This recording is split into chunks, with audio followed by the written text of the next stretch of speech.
César Fructuoso é médico oncologista, membro da Academia Brasileira de Médicos Escritores.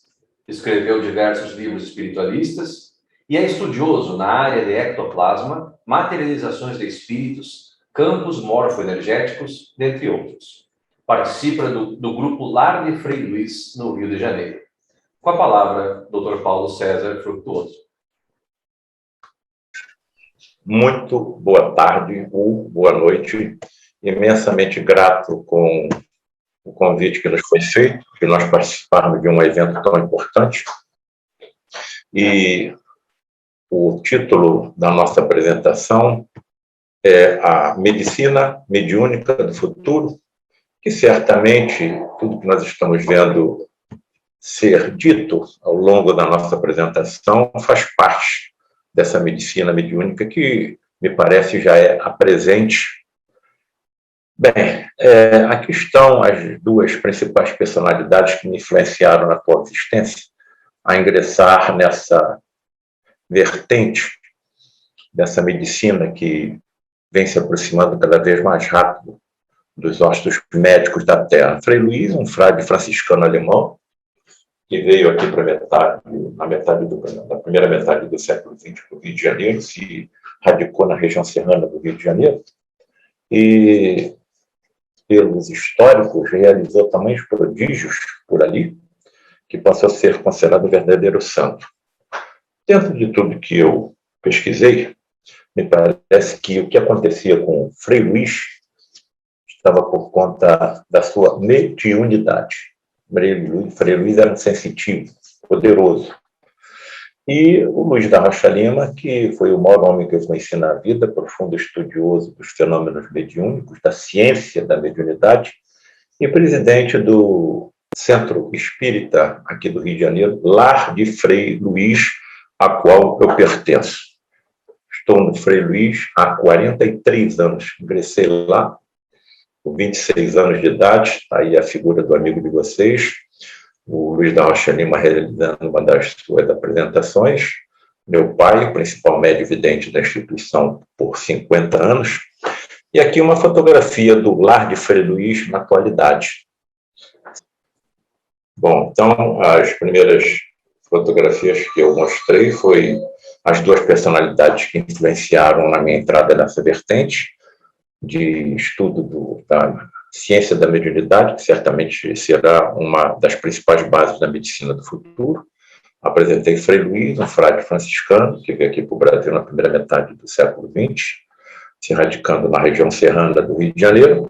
Luiz da Rocha Lima, profundo estudioso da matéria, presidente do grupo ao qual pertenço lá de Frei Luís, e mostrei essa fotografia já no início do nosso ingresso nessa estrada, 43 anos atrás, e estava mostrando uma fotografia aérea do lado de Frei Luís, 120 mil metros quadrados, com uma atividade social intensa, um educandário de crianças com mais de 500 crianças sob nossos cuidados, asilo para idosos, um ambulatório médico com mais de 40 médicos trabalhando gratuitamente, atendendo a pobreza da região, e, evidentemente, antes da pandemia, uma atividade espiritual também intensa, com entre 4 a 5 mil pessoas presentes no Lar de Frei Luís por reunião.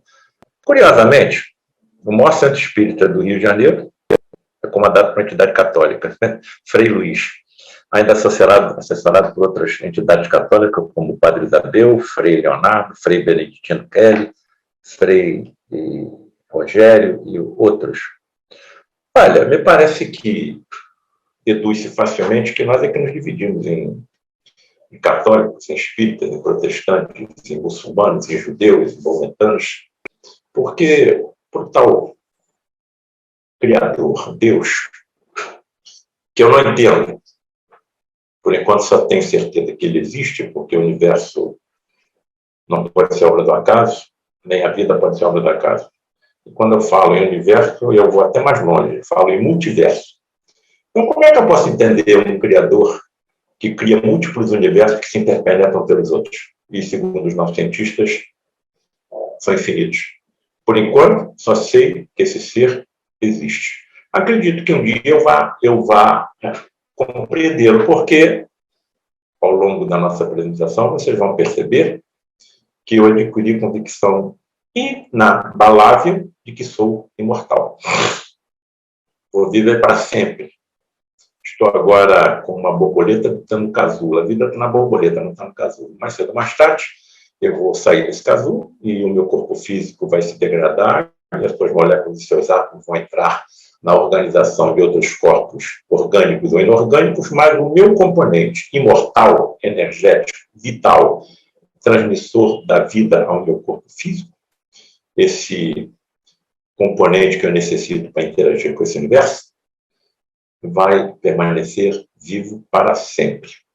E sempre acumulando conhecimento em tecnologia, em ciência e, evidentemente, baseando esse conhecimento na sabedoria e principalmente no amor.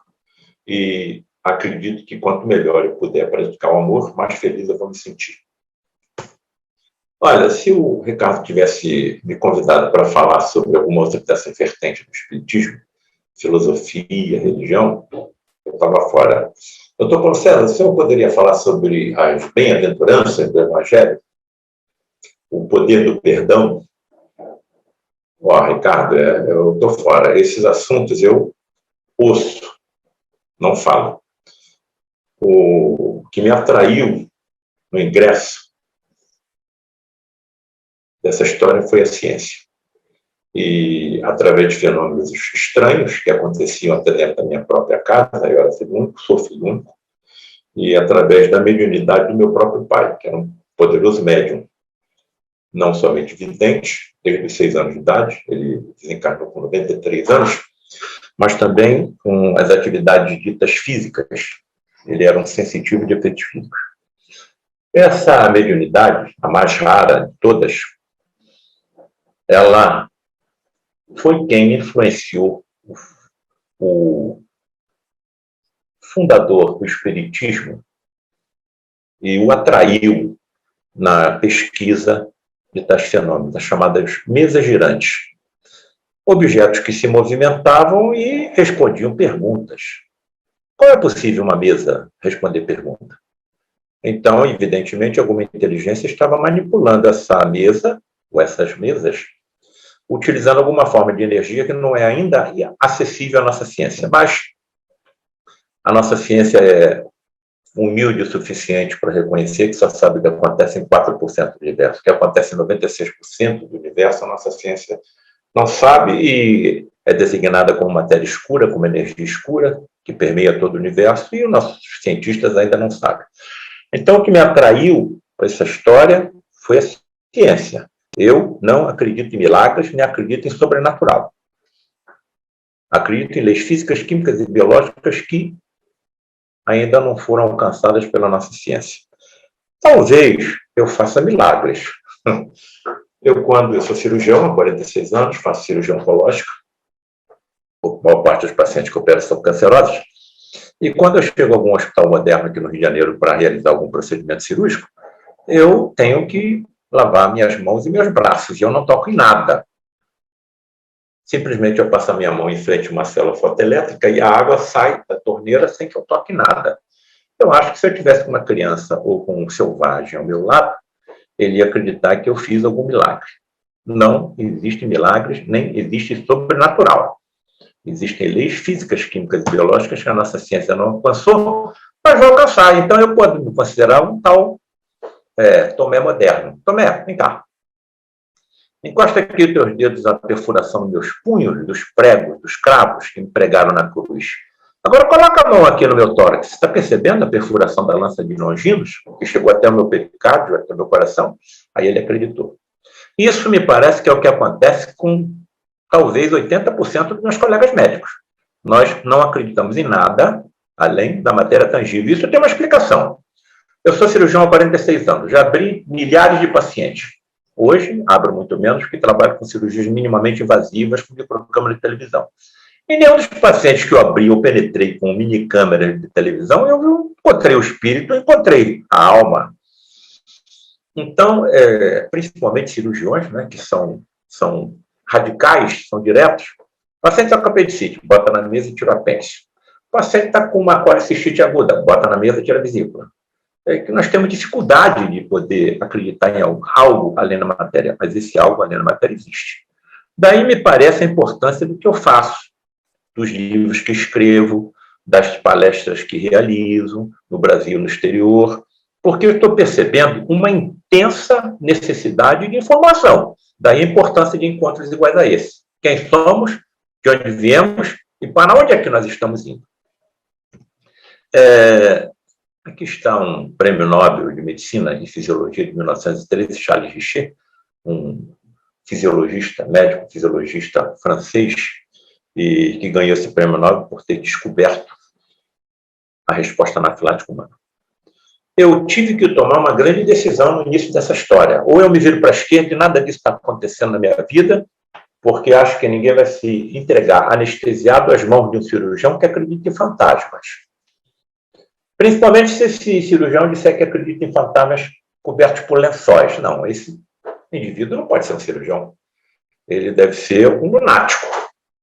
Ou então me viro para a direita e tento encontrar respostas na ciência para o que estou vendo, o que está sendo colocado à minha frente sem que eu procurasse. E quando eu virei para a direita, comecei a encontrar grandes nomes da ciência e da história que tinham pesquisado, testemunhado, presenciado os mesmos fenômenos que estavam sendo colocados à minha frente, no lar de Frei Luís, e nunca mais parei de pesquisar e de estudar e de tentar entender como tais coisas acontecem. Não é fácil. Evidentemente, no meu livro eu coloco hipóteses, porque eu não tenho certeza ainda. Mas, quando eu abandonar esse casulo, eu tenho certeza que eu vou entender tudo o que está acontecendo. E devo me aprofundar mais ainda nesses estudos. Outro desses nomes respeitados, né? William Crookes, um dos maiores físicos da história, descobridor dos raios catódicos, do elemento radiante da matéria, do elemento tálio. Então, me parece que eu não estou sozinho. A ciência está comigo. Então, sigo em frente. Vamos ver até onde vou parar. Que tais fenômenos foram esses que foram colocados na minha frente? Hoje, eu classifico como teletransporte entre universos. Quando eu passar pelo fenômeno natural da desencarnação, da morte, o meu veículo imortal espiritual vai ingressar, até onde eu entendo, num universo paralelo ao que eu habito. E esses universos paralelos me parece que são os que as religiões chamam de plano astral, plano celestial, plano espiritual e outras denominações. Acho que são sinônimos de universos paralelos. Vejam as tais experiências feitas por William Crookes, na sua residência, utilizando um desses sensitivos, extremamente raros em toda a história da humanidade, mais presentes e responsáveis por grandes revelações nos trazidas, e os seus estudos foram feitos com uma médium de 15 anos. Existiriam na casa de William Crookes portas secretas ou alçapões que ele desconhecesse? Quem o acompanhava? Seus familiares e seus amigos íntimos. E utilizando as energias que se desprendem dessas chamadas homens ou mulheres médiuns de efeitos físicos, seres viventes em universos paralelos ao nosso, que já passaram por esse mundo, ocupando corpos físicos semelhantes ao nosso, podem de lá se teletransportar e em alguns momentos se materializar. Tanto está materializado que até impressionam chapas fotográficas, chapas antigas. Aí nós estamos vendo o espírito de Cat King, completamente materializada, e algumas dessas fotografias eram feitas captando não somente a entidade teletransportada e materializada, mas também a médium Florence Cook, de 15 anos, em seu transe mediúnico. Indivíduos que entram em transe, desmaiam. E quando estão nesse transe mediúnico, absolutamente inconscientes, começam a expelir pelos orifícios naturais do corpo um fluido energético existente em todo ser vivo, ainda desconhecido pela nossa ciência, que foi denominado por Charles Richet, Prêmio Nobel de Medicina, como ectoplasma. Bem, essa fotografia foi conseguida no lar de Frei Luís, com um desses médiums absolutamente inconscientes. Percebam como uma espécie de espuma de barba nebulosa está sendo expelida pelo seu nariz, pela sua boca e pelo seu ouvido. Sai pelos poros, pode sair até pelo ânus. Me parece que nós poderíamos classificar tais acontecimentos com o que os nossos cientistas classificam como energia sob o controle de civilização de tipo 5. Percebam que os nossos próprios cientistas já acreditam que civilizações universais permeiam todo o cosmos. Tanto é a sua certeza que classificam essas civilizações de acordo com a utilização inteligente de energia. O que seria uma civilização do tipo 1? Aquela que sabe como utilizar de forma inteligente, controlada, a energia do seu planeta. No nosso caso, vulcões, terremotos, ventos, a luz solar, marés. Nós estamos no nível 0. Civilização do tipo 2, aquela que sabe como utilizar de forma inteligente toda a energia da sua estrela mais próxima, no nosso caso, o Sol. Civilizações do tipo 3 sabem como utilizar de forma inteligente a energia proveniente de todas as estrelas da galáxia onde está o seu planeta, no nosso caso, a Via Láctea, com mais de 100 bilhões de estrelas. Percebam que quem está dizendo isso são os cientistas, não são os líderes religiosos. E chegam ao assinte de acreditar em civilizações do tipo 4, que sabem como aproveitar de forma inteligente toda a energia escura que permeia todo o universo, equilibrando-o, e ainda desconhecida dos nossos cientistas. Sabe que existe, mas não sabe o que é. E a história não para por aí. Já acreditam na existência de civilizações do tipo 5 que sabem como utilizar de forma inteligente energias de universos paralelos ao nosso. Entraria aí as energias ectoplasmáticas e, por incrível que pareça, os nossos cientistas já estão acreditando na existência de civilizações tipo 6, que atingiram tamanha evolução em ciência e tecnologia. Eles não falam em sabedoria e amor, que sabem como construir um universo inteiro. O nosso universo existe há 13 bilhões e 700 milhões de anos. Então, inteligências que fogem completamente à nossa imaginação, à imaginação dos nossos escritores de ficção científica, aos nossos cineastas, inteligências organizaram o nosso universo. Caso essas inteligências tenham sido criadas simples e ignorantes como nós, como eu, é esse o meu futuro? Como estará meu conhecimento daqui a 1000 anos, daqui a 10 mil anos, daqui a 100 mil anos, daqui a 1 bilhão de anos, daqui a 1 trilhão de anos? Eu sou imortal. E irei acumulando cada vez mais conhecimento. Convicções inabaláveis. Percebam uma dessas entidades que se teletransportavam e se materializavam no Lac Frei Luís durante 60 anos. Isso aconteceu no Lac Frei Luís durante 60 anos. Desses 60 anos, durante 40 anos, eu participei dessas sessões.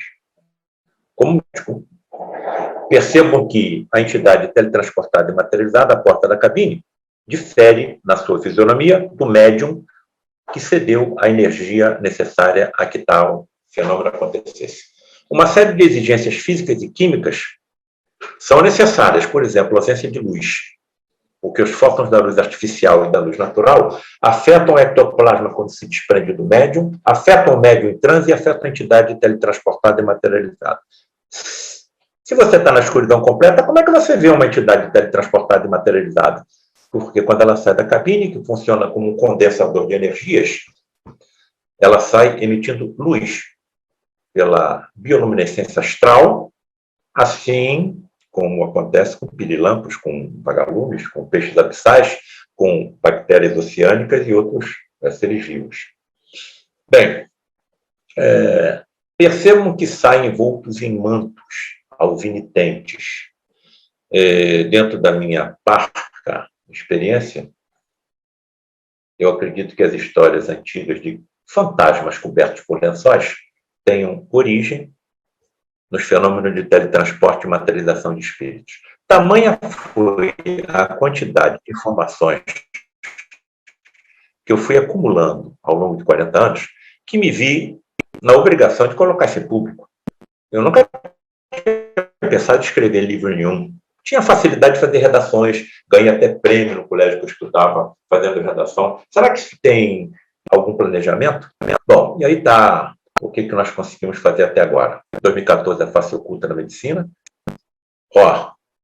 Percebam que somente 2 são os principais motivos para aqueles que comandam a nossa evolução como uma humanidade composta por 22 bilhões de espíritos encarnados e desencarnados, comandados por um Cristo planetário chamado Jesus, um espírito criado simples e ignorante igual a nós, que atingiu tamanho evolução em ciência, tecnologia, sabedoria e amor que lhe foi concedido, o governo de um planeta inteiro, desde que esse planeta era tão simplesmente uma poeira cósmica.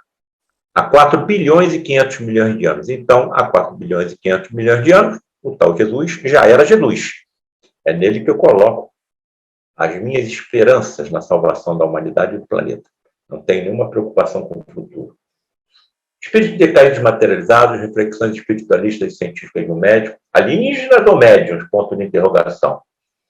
A medicina mediúnica do futuro, que é o nosso assunto hoje, planos espirituais ou universos paralelos, câncer, aspectos históricos, científicos e espiritualistas. E agora, em novembro, nós estamos lançando o nosso 8º livro, Fenômeno de Teletransporte e Materialização de Espíritos. Quem sabe 2022, Genética e Mediunidade. Todos os direitos autorais, evidentemente, doados para o lar de Frei Luís, em respeito à fantástica atividade social que ali é exercida. Então, esse é o nosso assunto, a medicina mediúnica no futuro. À esquerda, vocês não estão vendo um médico paramentado para entrar numa cirurgia igual a mim, não. Vocês estão vendo um espírito teletransportado e materializado.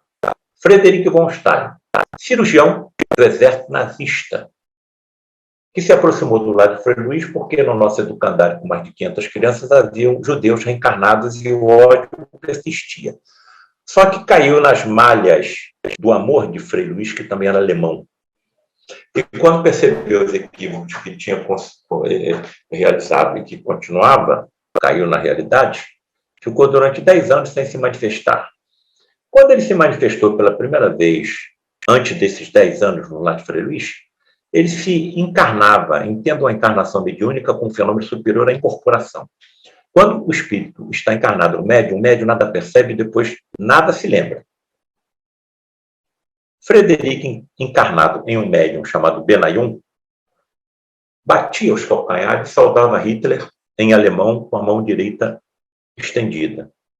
E falava fluentemente o alemão. Havia no grupo um senhor austríaco que entendia o que ele falava através do médium, que só falava português, pelo fenômeno da xenoglossia, quando a entidade fala línguas desconhecidas no médium. 10 anos depois voltou a se manifestar e o médium de efeitos físicos, Gilberto Arruda, já estava no grupo. E através dessa acoplagem mediúnica, as profundos e fantásticos fenômenos relacionados a essa ciência da mediunidade de efeitos físicos aconteceram no lar de Frei Luís, superando tudo aquilo que eu venho pesquisando há 43 anos. Os 2 motivos que os nossos mentores do planeta utilizam para autorizar tais acontecimentos são 2. Primeiro, atendimento a pacientes graves, porque quem mais se teletransportam e se materializam das reuniões são espíritos médicos, trazendo uma medicina muito avançada em relação à nossa, inclusive com tecnologia, que se materializam com eles, instrumentos.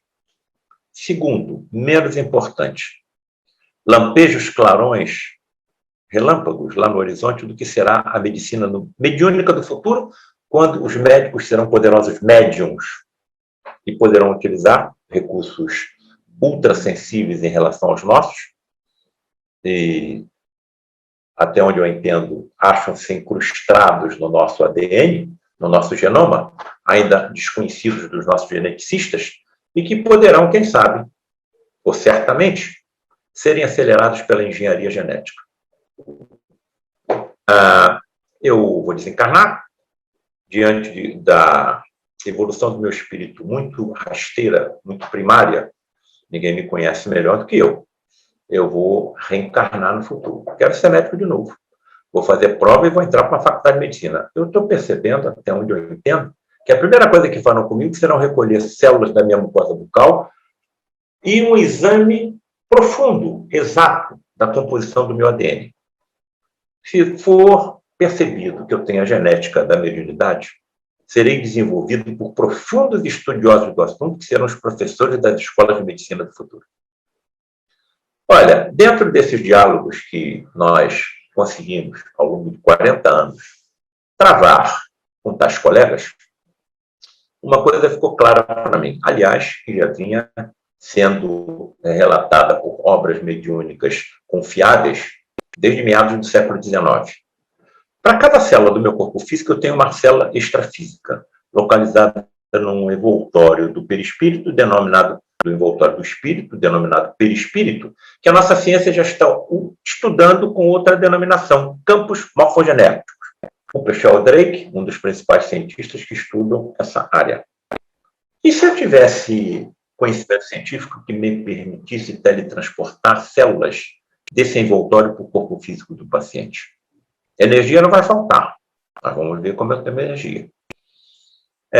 Eu acho que eu conseguiria curar cego de nascença, fazer paralítico andar, recuperar as lesões causadas em leprosos pelo bacilo de Hansen. Com ultrassentidos, eliminar com as minhas energias, regularmente e controladas, os micro-organismos causadores das doenças. Ninguém pode ter curado um leproso sem conhecer a existência do bacilo de Hansen. Ninguém pode curar um cego de nascença sem conhecer toda a estrutura do globo ocular, uma das mais complexas estruturas que a biologia conhece. Ninguém pode fazer um paralítico andar sem conhecer toda a estrutura óssea, muscular e nervosa do corpo humano. Se há 2000 anos ele nem sabia disso, ninguém sabia. Aonde foi que Jesus aprendeu? Mas que aprendeu, aprendeu. Senão não poderia ter executado tudo que executou. Me parece que em civilizações que nem mais existem, em sistemas planetários que nem mais existem, em universos paralelos ao nosso, mas que ele aprendeu, aprendeu. Eu acho que eu vou aprender. Percebam que sem forma não existe forma. O espermatozoide do meu pai se uniu com o óvulo da minha mãe, formou uma célula tronco totipotencial. Essa célula da 34, da 8, 16, da 32, 64. Num determinado momento, como se houvesse um colapso de onda, né, utilizado pelos físicos da mecânica quântica, uma dessas células absolutamente igual às suas congêneres se transforma no hepatócito, uma célula do fígado. Outra no pulmão, outra no estômago, outra num neurônio, outra num osteoblasto, a célula óssea. Se são células absolutamente iguais, o que estaria comandando toda essa diferenciação celular? A epigenética é insuficiente para explicar tamanha complexidade. Então, a ciência está sendo, mais uma vez, empurrada na direção de acreditar na existência de algo extrafísico, E nós já sabemos que existe uma forma extrafísica comandando a formação de todos os corpos. O perispírito, ou, se preferirem, campo morfogenético. Bem, aí está, então, o que essa forma comanda até a constituição de um corpo completo, igual ao nosso. Vejam que isso que foi revelado a Allan Kardec em século XIX, no meado do século XIX, já está sendo estudado pelos nossos cientistas com o nome de campos morfogenéticos. Estão percebendo como a ciência vai, aos poucos, se aproximando das religiões? Aqui está a salvação da humanidade. A salvação da humanidade está a compreensão, o entendimento, a aceitação entre a ciência e a religião. O Papa, né, Francisco, respeitado por todos nós, acaba de convocar um conjunto de opiniões. Parece que mais de 2 bilhões de pessoas vão se manifestar ao longo de 2 anos para o futuro da Igreja Católica. E se a Igreja Católica confirmar uma coisa que todos nós sabemos que é verdade, a reencarnação? Me parece que uma série de intolerâncias seriam eliminadas da humanidade. O indivíduo pode reencarnar em qualquer raça, em qualquer etnia, em qualquer corrente religiosa, em qualquer nação, em qualquer regime de governo. Então, por que a intolerância? Por que as violências? Por que as guerras? Então, me parece que essa aproximação vai ser fundamental. E, de outra forma, eu me vejo com todos que aqui estão como pedra de um quebra-cabeça que está sendo montado. E A finalidade desse quebra-cabeça, quando montado, será a salvação da humanidade. Não posso mais desacreditar nisso. O que é um médium? De acordo com as informações trazidas dos nossos outros planos, no livro dos médiuns, é todo aquele que sente em qualquer grau a influência dos espíritos, sendo então, por fato, médium. Esta faculdade é inerente ao homem e não constitui, portanto, um privilégio exclusivo. Então, ser médium não quer dizer que o indivíduo seja doente. A mediunidade está incrustada, na minha opinião, em algum ponto do antigamente chamado ADN lixo. Não existe ADN lixo. Estamos em evolução como espécie. Watson e Crick, os elaboradores da forma do ADN, chegaram a classificar como o ADN formador de um corpo humano igual ao nosso, incrustado em somente 2% da sua molécula. Para que então os outros 98%? Alguns trabalhos recentes já estão chegando a 10%. Tudo bem, 10% do ADN é suficiente para compor um corpo humano completo. Para que os outros 95%? Os nossos geneticistas, que se dedicam ao estudo, estão nos dizendo que a nossa evolução como espécie, como também as outras, não cessou. E à medida em que continuarmos evoluindo, trechos mais longos do ADN serão utilizados na elaboração de proteínas mais perfeitas do que possuímos hoje. E o homem e a mulher do futuro será mais resistente a uma série de doenças, como as alérgicas, as infectocontagiosas e ao próprio câncer.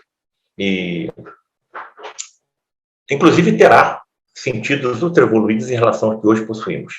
Bem, então, eu acho que a mediunidade estando aí incrustada, isso tudo será mais cedo ou mais tarde esclarecido. E algumas informações preciosas estão dizendo que vertentes de espíritos altamente evoluídos estão encarnando na Terra na atualidade. Uma dessas vertentes, eu considero a mais importante, a vertente de médiums. Qual a diferença estrutural em alguém com sentidos mediúnicos e outra pessoa que não possui? Percebam que no livro Experiências Psíquicas, Atrás da Cortina de Ferro, foi atrás da Cortina de Ferro. Então, eram países que eram absolutamente descrentes, não é? Não acreditavam em nada no passado. Chegaram à conclusão que 7% desses indivíduos, 7% da humanidade apresenta esses sentidos mediúnicos. E quando não formos só 7%? E como formos 20%, 30%, 40%? Os cientistas vão ter que se voltar para o fenômeno. Eles terão médiuns em suas casas, porque os seus filhos serão médiuns. Aonde é que estaria, então, a diferença estrutural? Na glândula pineal, já considerada o órgão da mediunidade.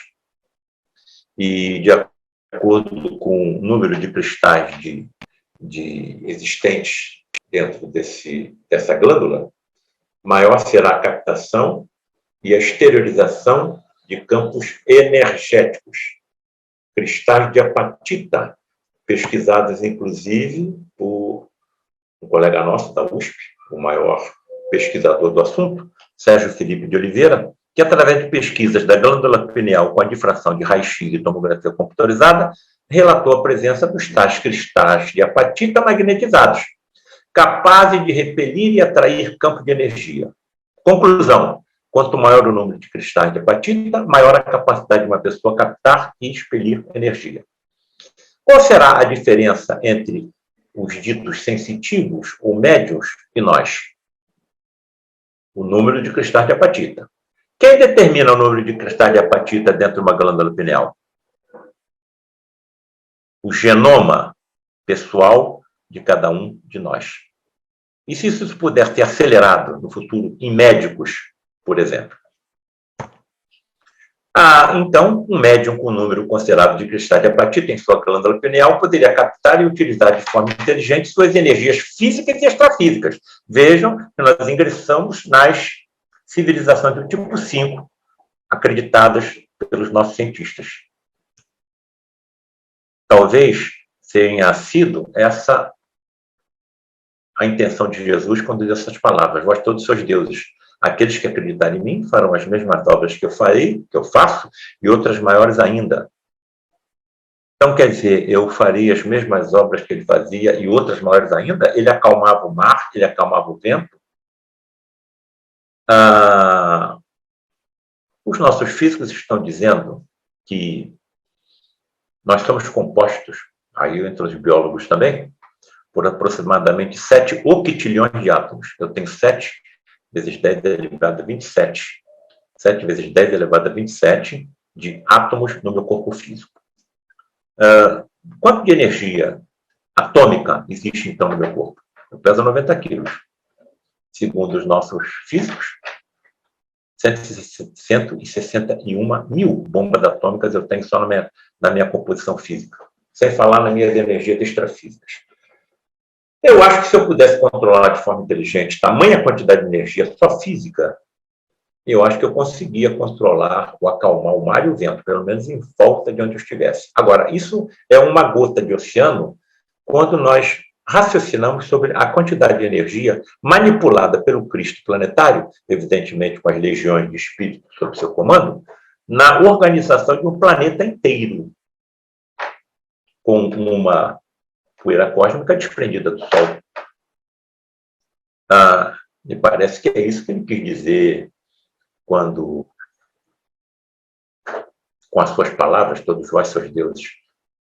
Certa vez já me fizeram essa pergunta, doutor Paulo César, se um ser dessa magnitude, capaz de controlar de forma inteligente tamanha quantidade de energia, existiu, por que ele não pulverizou aqueles que crucificaram? Porque se Jesus tivesse um átomo, uma partícula subatômica de orgulho naquele momento, todo o cristianismo teria ido por água abaixo. Pai, perdoai-os. Eles não sabem o que fazem. Nós também ainda não sabemos o que fazemos. Não sabemos ainda quem somos. Estamos mais preocupados com o imediatismo, com a materialidade. Mas estamos no caminho. Me parece que aqueles que se conscientizaram das verdades trazidas pelo Consolador prometido por Jesus, o kardecismo, já tem alguma tranquilidade dentro do seu íntimo. Já estamos vendo uma luz no final do túnel. Bom, então a energia em 7 octilhões de átomos, em corpo humano de 85 quilos, percebam bem, de onde é que eu tirei isso? Do livro Espírito e Matéria, que acho que todos que estão presentes hoje aqui sabem, né? do nosso companheiro imortal Lacerda. A energia existente em um corpo humano de 85 quilos seria suficiente para iluminar o estado do Rio Grande do Sul por 161 anos. Curiosamente, 85 quilos, segundo as pesquisas feitas por cientistas e físicos, principalmente, provavelmente o peso, a massa física do corpo envolto no Santo Sudário de Turim, que tudo indica foi Jesus.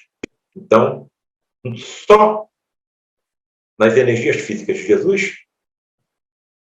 teríamos energia suficiente para iluminar o Rio Grande do Sul por 161 anos. Eu fui convidado para fazer uma apresentação em Portugal e falar sobre esse assunto. Pensei assim comigo, quantos Portugais cabem dentro do Rio Grande do Sul? 3,5. Então, a energia existente em um corpo físico de 85 quilos seria suficiente para iluminar Portugal quase pelo mesmo período que nós somos de terra por eles descoberto. Leva-se, então, em consideração o seguinte: essa energia é a energia manipulada no teletransporte e na materialização do espírito, que acontece em questão de minutos a segundos. E quando um espírito retorna à cabine e se desmaterializa, em questão de segundos, outro se materializa. Quanto de energia está sendo manipulada de forma inteligente naqueles segundos? Estão percebendo o que está sendo colocado à nossa frente? Então, essa é uma das principais razões pelas quais os nossos cientistas não acreditam que tais fenômenos sejam possíveis. Primeiro, não são ainda reproduzíveis em laboratório. Segundo, a quantidade de energia manipulada é intensa, é inacreditável. Como é que eu fico, então, vendo isso acontecer durante 40 anos? Se coloque numa situação, se o médico estivesse presente em uma dessas sessões, e que quem se teletransportasse e se materializasse ali foi um médico que já desencarnou. E se fosse possível diálogo entre esses dois médicos, um que continua ainda aqui encarnado e outro que já faleceu, já morreu, se teletransportou, se materializou. E se tais diálogos se prolongassem por 40 anos? Foi exatamente o que aconteceu comigo. Então, como é que eu me coloco perante aqueles que não acreditam? Muito simples. Os discípulos de Jesus não entendiam nada do que ele fazia. Porém, se não fosse pelo seu testemunho, nós nem saberíamos que ele existiu. Estou colocando as minhas experiências, as minhas observações, o meu testemunho em livros, entregando a todos os interessados, principalmente aos jovens. Gerações mais inteligentes, com desenvolvimento da inteligência mais rápida do que a minha, através da internet, através do videogame, e que eu estou vendo como, de forma muito mais rápida, se adaptam à tecnologia da medicina. Como, por exemplo, as cirurgias minimamente invasivas através de robôs. São capazes de realizar uma cirurgia no Japão comandando um robô daqui. Não é para a minha geração, é para deles. Estou deixando meus testemunhos a essas novas gerações que estão, inclusive, demonstrando o despertar da curiosidade científica sobre quem somos, de onde viemos e para onde nós estamos indo. Que energias são essas que nos mantêm vivos? Como é possível os átomos que são originados nas explosões de estrelas cósmicas virem na nossa direção e substituírem os átomos que compõem os nossos corpos? Nós não temos tempo para pensar nisso. O que eu estou vendo assombrado é que nas escolas de medicina estão sendo criadas as ligas para estudo da espiritualidade e da medicina e da saúde. Quem que está criando essas ligas? Não são as direções das escolas, nem são os professores, são os alunos. E 6 escolas de medicina do Brasil já apresentam espiritualidade como cadeira obrigatória. Então, estamos em grandes transformações. E essas transformações é que caracterizam a confusão que nós estamos vendo acontecer no planeta. Se vocês viessem me fazer uma visita sem me avisar, olha, vamos visitar o Dr. Paulo César de surpresa. Só que vocês não sabem que no dia da visita, eu estava mudando do segundo para o terceiro andar. Como é que vocês iam encontrar o meu apartamento? Todo revirado. Móveis desmontados, trouxa de roupa para cá, mala para lá. É o que está acontecendo no planeta Terra. O planeta Terra está subindo de degraus, está subindo de andar. Nós estamos subindo de um planeta de provas e expiações para um planeta de regeneração. E isso vai provavelmente se aprofundar cada vez mais até em meados de 2050, segundo informações captadas de forma mediúnica. E depois nós vamos ingressar numa evolução. Agora, há um porém importante. Se nós continuarmos insistindo no comportamento inadequado que leva ao sofrimento do próximo e, atenção, ao sofrimento da natureza do planeta que nós habitamos, talvez nós não possamos ficar por aqui.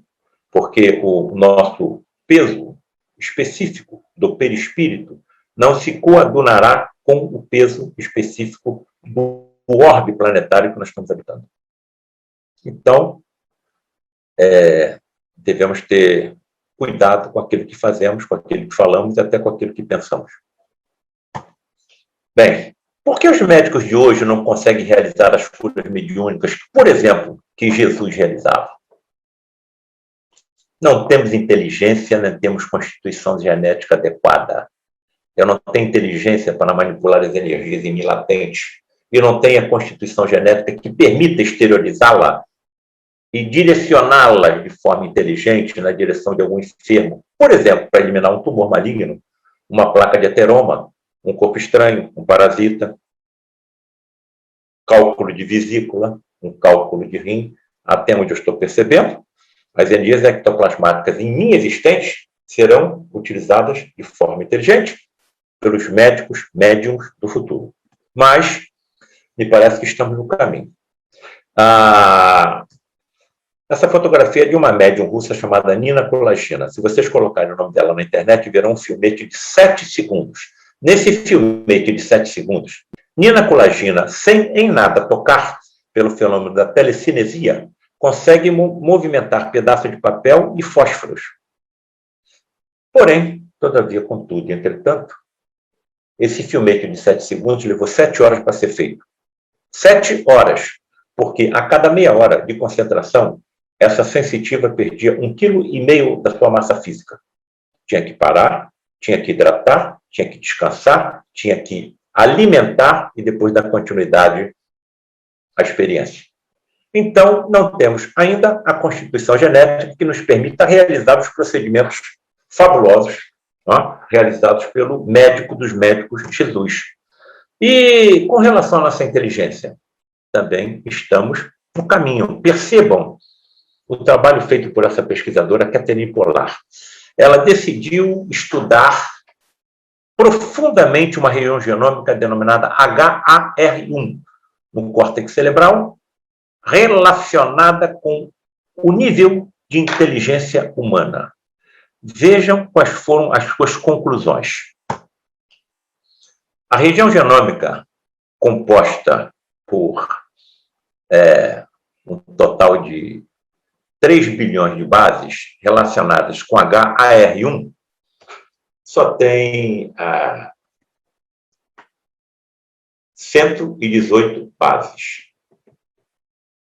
Então, dos 3 bilhões de bases que compõem o meu ADN, somente 118 estão relacionadas com a inteligência.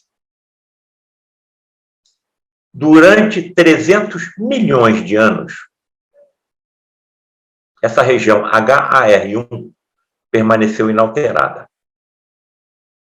E nos últimos 6 milhões de anos, HAR1 já sofreu 18 mutações, o que é uma taxa exageradamente elevada, segundo os nossos geneticistas, resultando numa expansão da inteligência. Pergunta-se, o que estaria mantendo por 300 milhões de anos HAR1 inalterada? Quem estaria acelerando nos últimos 6 milhões de anos HAR1 com 18 mutações, aumentando assim a nossa inteligência? Lembrando que, isso sendo assim mais profundamente compreendido, a engenharia genética pode acelerar essa evolução. Então, até onde eu entendo, a medicina mediúnica do futuro será energia pura, mentalmente direcionada.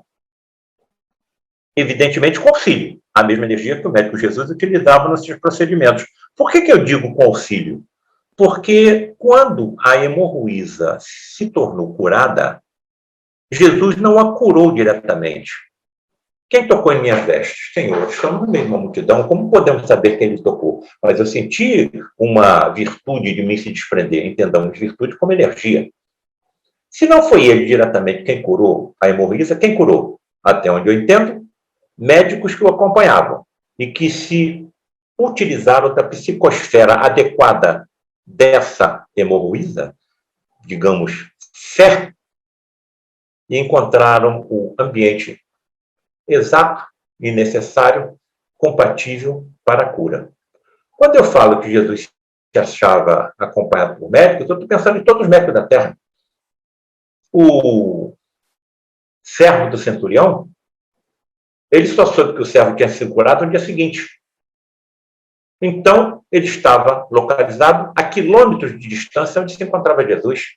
Se Jesus não foi até lá, quem curou? Médicos que o acompanhavam.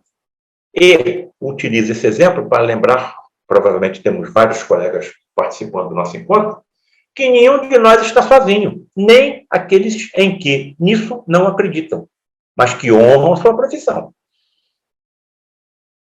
Qual é a quantidade de detalhes que nós temos que manipular na nossa mente para tomar decisões terapêuticas e diagnósticos? Quantos detalhes existem no corpo humano para que nós possamos tomar a decisão correta sobre que procedimento executar?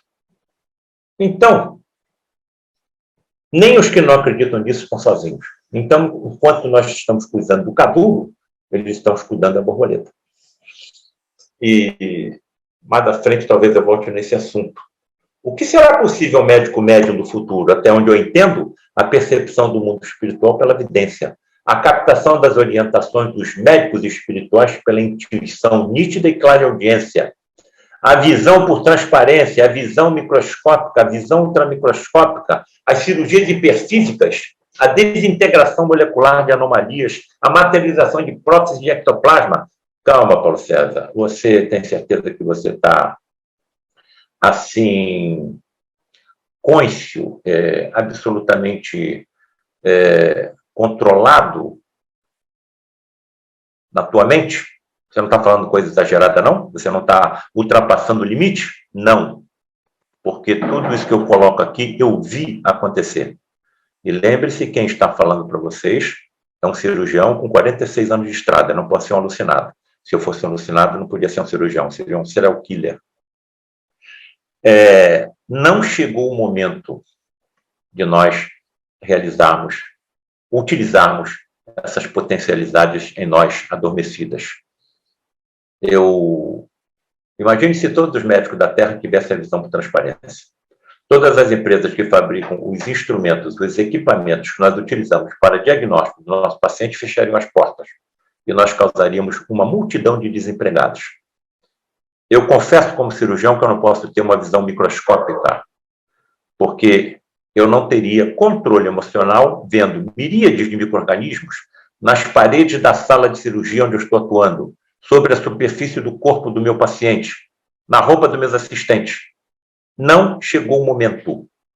E essas informações todas eu vi acontecer nas reuniões de teletransporte e materialização de espíritos, em que os médicos teletransportados e materializados, conversando comigo, ao lado deles, entendam aqueles que nunca ouviram falar nesse fenômeno. Se todos nós tivéssemos uma sessão dessa e um espírito se teletransportasse e materializasse, todos nós o veríamos. Se ele falasse alguma coisa, todos nós ouviríamos. E não somente os médios videntes, nem clareaudientes.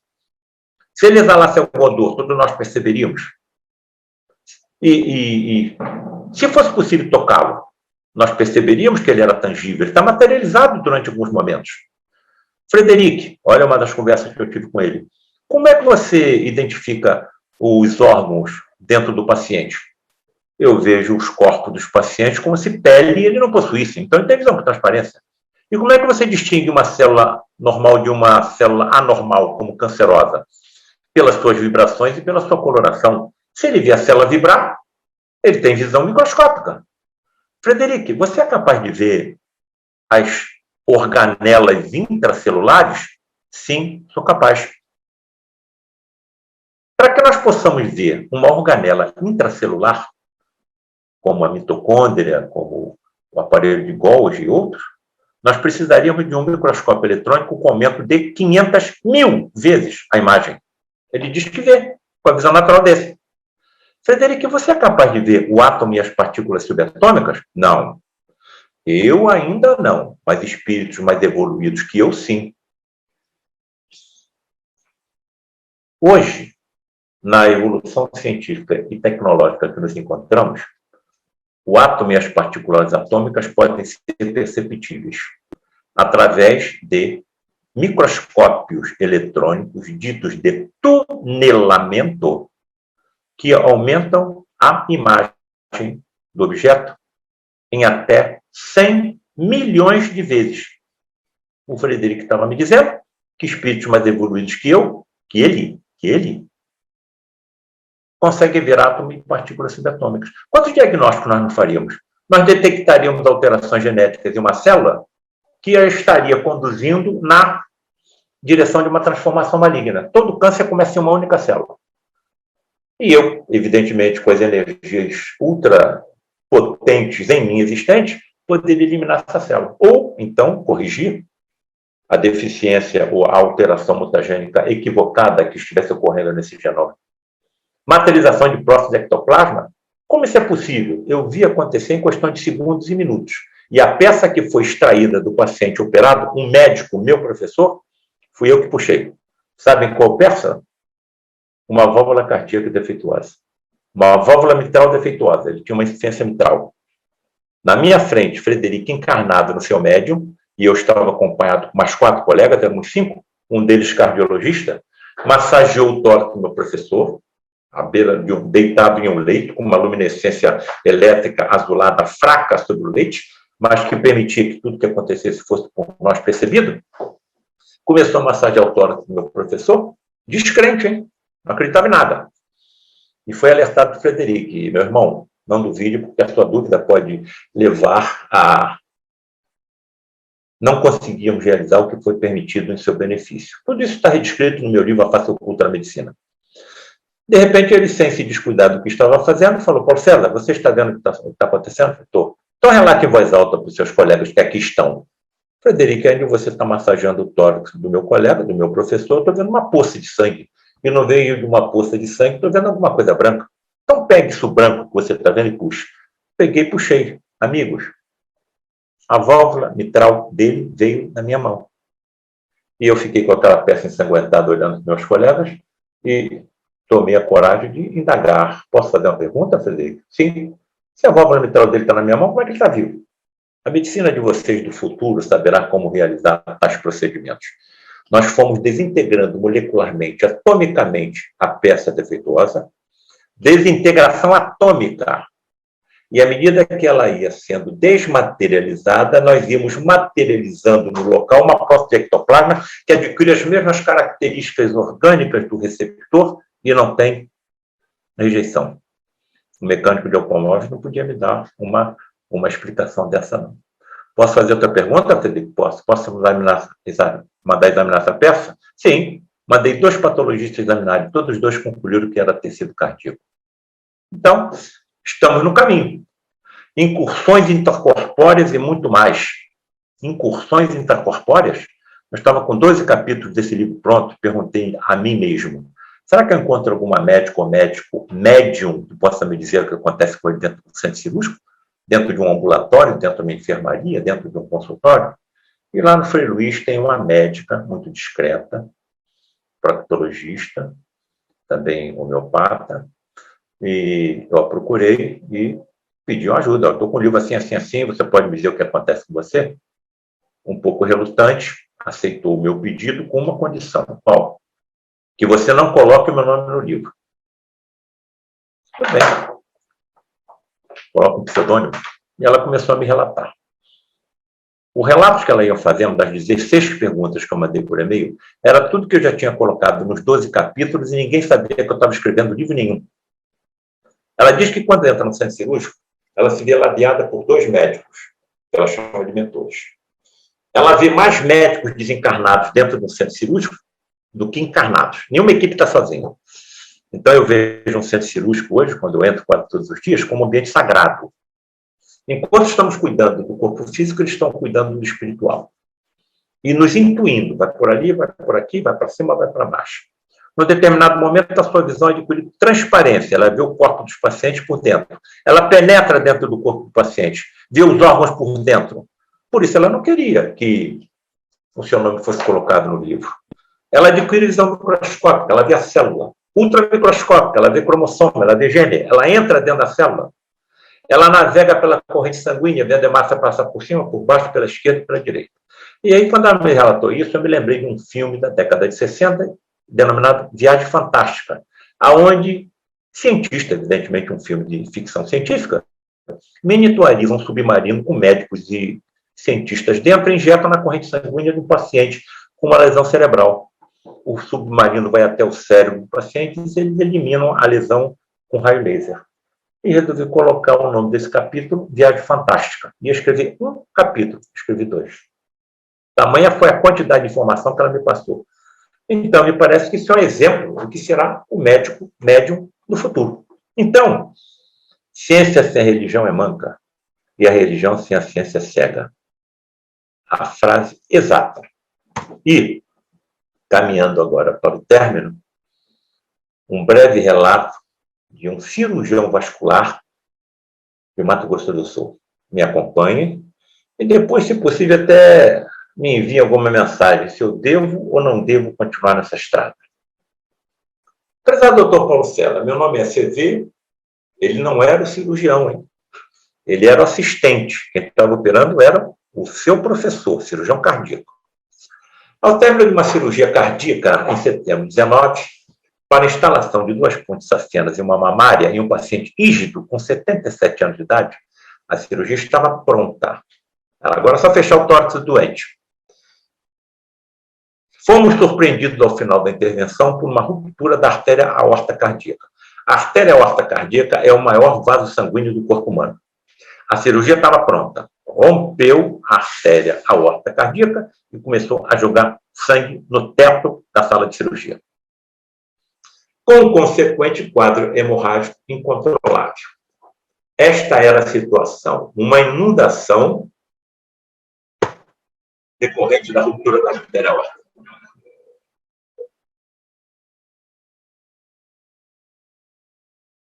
A impressão que se tem é de uma torneira de sangue aberta.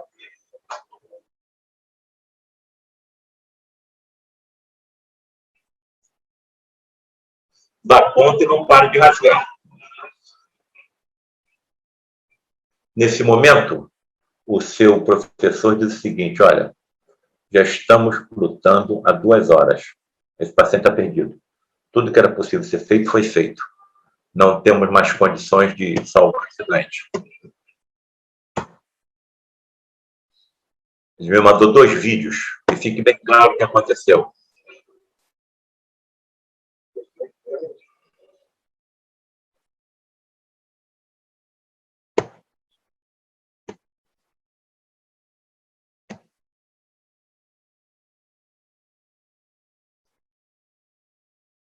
Essa é a vida do cirurgião. Quando corre bem, tudo bem. Quando não corre, só nós sabemos o que nós passamos. Eu tenho 46 anos, milhares de pacientes operados. Os milhares que correram bem, eu não lembro de nenhum. As dezenas que não correram bem, eu não esqueço de nenhum. Lembro da fisionomia, lembro da família, lembro do nome, lembro o que aconteceu, o que eu deveria ter feito que eu não fiz. O que eu não fiz que deveria ter feito. Essa é a sina do cirurgião. Aliás, eu sei por que eu passo por isso. O Lar de Frei Luís, o grupo mediúnico, os membros do Lar de Frei Luís são oriundos da Inquisição. Se eu, como cirurgião, hoje utilizo o ferro e o ácido para aliviar e para curar, é porque quando eu era da Inquisição, usava para torturar e para matar. Bem, passadas 2 horas em luta desesperada e esgotadas todas as tentativas para estancamento da hemorragia sem sucesso, lembrei dos seus livros, onde o senhor diz que nós, médicos, nunca estamos sozinhos, que há sempre entidades superiores nos apoiando e nos ajudando. Pedi, então, em pensamento, que, se existisse alguém ali me apoiando, que me fosse mostrada alguma solução para aquele caso aparentemente insolúvel. Imediatamente uma ideia surgiu em minha mente e foi adotada, mas não foi imediatamente adotada pelo professor.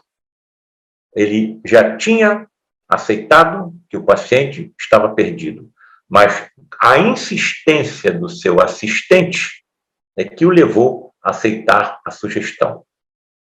Para a surpresa de todos, em menos de 2 minutos, e a luta já estava em 2 horas, o sangramento foi sendo contido e o paciente salvo sem qualquer sequela. Daí eu pergunto aos meus amigos, aos meus familiares, eu estou aqui numa família, estamos sentados na sala aqui do meu apartamento, conversando.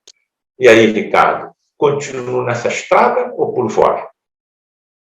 Isso tem algum planejamento por trás dessa história? É por acaso que nós estamos aqui reunidos hoje? Foi por acaso que meu livro chegou na mão desse rapaz? Bem, deixo a reflexão de todos. Então, está aí a figura do seu amigo. Espero que esteja me reconhecendo, senão eu tiro a máscara. E eu não entro hoje em nenhum centro cirúrgico, em nenhuma sala de cirurgia, sem colocar na minha mente essa figura. Deus me ajude, sempre é bom pedir. Muito obrigado pela gentileza do convite, muito obrigado pela atenção, pela educação que receberam. Que Deus proteja a todos. E aqueles que tiverem interesse no que nós escrevemos, estão aí o site do Lar de Frei Luís e da Livraria Joana de Ângelos, e também outras livrarias, como a Galileu, e que estão mandando livro aí para o mundo todo por Sedex. Imensamente grato. Maravilha. Doutor Paulo César, muito obrigado, como sempre, pela excelente palestra, pela gentileza de compartilhar seu conhecimento, sua experiência conosco. Lembramos ao nosso público que podem fazer perguntas ao nosso palestrante pelo WhatsApp, 54 991 23 36 17. Aquelas perguntas que eventualmente nós não tenhamos tempo de fazer aqui ao vivo, serão enviadas por e-mail para o Dr. Paulo, para que possa fazer a gentileza de nos responder. E temos já uma pergunta aqui, doutor. O senhor, pela sua ampla experiência adquirida em sessões mediúnicas com o uso do ectoplasma, poderia citar alguns aspectos que dificultam ou impedem uma melhor utilização do ectoplasma liberado e acumulado durante os trabalhos em sessões mediúnicas? Pergunta importantíssima. Vou tentar resolver. Vou responder. Amigos, nós estamos tratando de uma energia que é sensível ao próprio pensamento. Quem pensa emite energia. Aliás, lembro as senhoras e as jovens que nos assistem que, segundo informações preciosas, como, por exemplo, de Emmanuel, através de Francisco Cândido Xavier, não existe energia mais poderosa no multiverso do que a prece da mãe pelo filho. Então, eu não posso entrar numa sessão dessa pensando nas contas que eu tenho que pagar amanhã. Eu não posso entrar numa sessão dessa tendo tido um aborrecimento no meu lar ontem ou no meu ambiente de trabalho durante a semana. Não entra. Porque nós estamos aplicando um planeta de provas e expiações rodeado, nosso orbe é rodeado, por espíritos que não têm a mínima intenção que essas verdades cheguem a nós. E sabem, inclusive, como manipular de forma inteligente essas energias. Podem ser taxados de tudo, menos de ignorantes. Aliás, isso não os desfere muito de nós. Quem é que está por trás dos instrumentos bélicos nucleares, físicos? Quem é que está por trás das drogas alucinógenas, químicos? Quem está por trás dos mais de 100 milhões de abortos criminosos feitos por ano no planeta? Médicos. Então, não difere muito de nós, não. Então, são energias perigosíssimas de serem utilizadas sem controle. Eu não posso, então, utilizar tamanha energia dentro de um centro cirúrgico ainda. Essas experiências não podem ser repetidas ainda em laboratório. Não temos médios de efeitos físicos à nossa disposição, porque são indivíduos extremamente raros, mas não serão raros no futuro. Não existe o que é milagroso nem sobrenatural. Existe o que ainda não é comum. Então, vejo que tais fenômenos serão dominados e compreendidos pela nossa ciência no futuro. E a participação das inteligências extrafísicas que nos acompanham em nossas missões facilitarão que nós melhor compreendamos como acontece. Por enquanto, só estamos vendo como acontece, mas não sabemos como acontece. E eles são humildes o suficiente para nos dizer que, sim, olha, não existem línguas, palavras em línguas humanas mortas ou vivas que nos permitam fazê-los compreender como atuamos. É impossível até compreender a composição do nosso perispírito, do nosso campo morfogenético. Então, não chegou ainda o momento. Estou lembrando do que eu falei. Lampejos, relâmpagos, clarões, lá no fundo do que será a medicina mediúnica do futuro.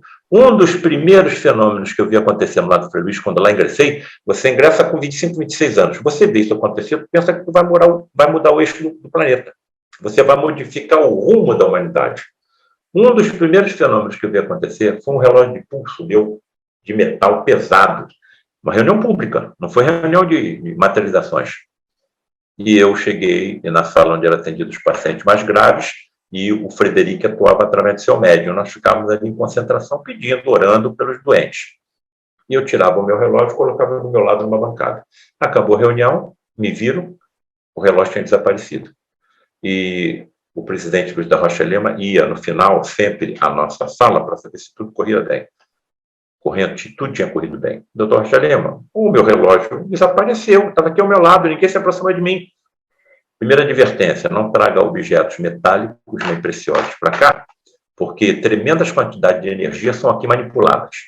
Chamem o médium Gilberto Arruda, que já estava indo embora, de volta. Ficou na sala eu, um colega médico, Luiz da Rocha Lima, e o Gilberto médium. Uma luminescência fraca. E o Rocha Lima disse o seguinte: espalme sua mão, Gilberto. Espalmou. E aí ele colocou a palma da mão dele embaixo da do Gilberto. e disse o seguinte: entre em concentração e prece. Oramos durante alguns segundos. De repente eu vi o corpo do Gilberto sofrer um estremecimento como se tivesse recebido uma descarga elétrica. E esse estremecimento se prolongou ao corpo do Luiz da Rocha Lima. Ele então levantou a mão, estendeu na minha direção e disse: aqui está o seu relógio. Espíritos mal intencionados e brincalhões o desmaterializaram e nós o recuperamos. Não o traga mais para cá. Imagina a cabeça, a mente de um médico recém-saído dos bancos da universidade vendo isso acontecer. E se eu soubesse desmaterializar o cálculo de uma vesícula, um tumor no cérebro, um tumor no rim? E aí eu imagino a proteção em que nós nos encontramos. Eles podem ser taxados de tudo, menos de ignorantes. Se eu tivesse no avião com 300 passageiros, mais da tripulação, e nesse conjunto houvesse um médium de efeitos físicos que extravasa com mais facilidade do que nós o ectoplasma, porque um dos envoltórios do espírito, denominado tela búdica, que impede que nós sintamos, os apometristas sabem o que eu estou dizendo, que nós sintamos o toque dos espíritos que estão perto de nós, nesses sensitivos é mais estreito e mais fenestrado. Então, deles, o ectoplasma se exterioriza com mais facilidade. Se tiver algum espírito que saiba como manipular essa energia, ele não poderia desmaterializar uma peça do avião, assim como fizeram com o meu relógio? Então, eu acho que se nós não estivéssemos sob a proteção de um Cristo planetário, com as legiões de espíritos sob seu comando, o planeta Terra seria um inferno pior do que o pintado por Dante Alighieri. Quantos átomos tem um relógio? Como é que eles podem ter desintegrado um relógio e depois recuperado como ele era? Como é que é respeitado o princípio da incerteza de Heisenberg, que diz que é impossível você saber a velocidade e a posição de uma partícula subatômica? Que ciência é essa que está começando a se descortinar à nossa frente? É uma ciência absolutamente profunda, complexa e assustadora, mas que vai se revelar à nossa frente. É só questão de tempo. Maravilha. Estimado Dr. Paulo César, nosso profundo agradecimento pela sua gentileza, uma vez mais, pela sua disponibilidade. Se o senhor quiser fazer a sua saudação final ao nosso público, fique muito à vontade, por gentileza. Olha, eu ia pedir a sua autorização, Ricardo, de pedir uma amiga minha que está nos acompanhando desde o início, se ela pode fazer as nossas palavras finais, é possível? Sim, perfeitamente, pois não? Eu acho que você conhece ela. Vou deixar que ela fale por mim, viu? Ave Maria, Senhora do Amor, que ampara e redime. Ai do mundo, se não for a vossa missão sublime. Cheia de graça e bondade, é por vós que conhecemos a eterna revelação da vida, dos seus dons mais supremos. O Senhor sempre é convosco, mensageira da ternura, providência dos que choram nas sombras da desventura. Bendita sois vós, ó Rainha, estrela da humanidade, rosa mística da fé, lírio puro da humildade. Dentre as mulheres sois vós a mãe das mães desvalidas, nossa porta de esperança e anjo de nossas vidas. Bendito é o fruto imortal da vossa missão de luz, desde a paz da manjedoura, as dores além da cruz. Que assim sejas para sempre, ó divina soberana, o refúgio dos que padecem nas dores da luta humana. Ave Maria, Senhora do Amor, que ampara e redime. Ai do mundo, se não fora a vossa missão sublime. Graças a Deus.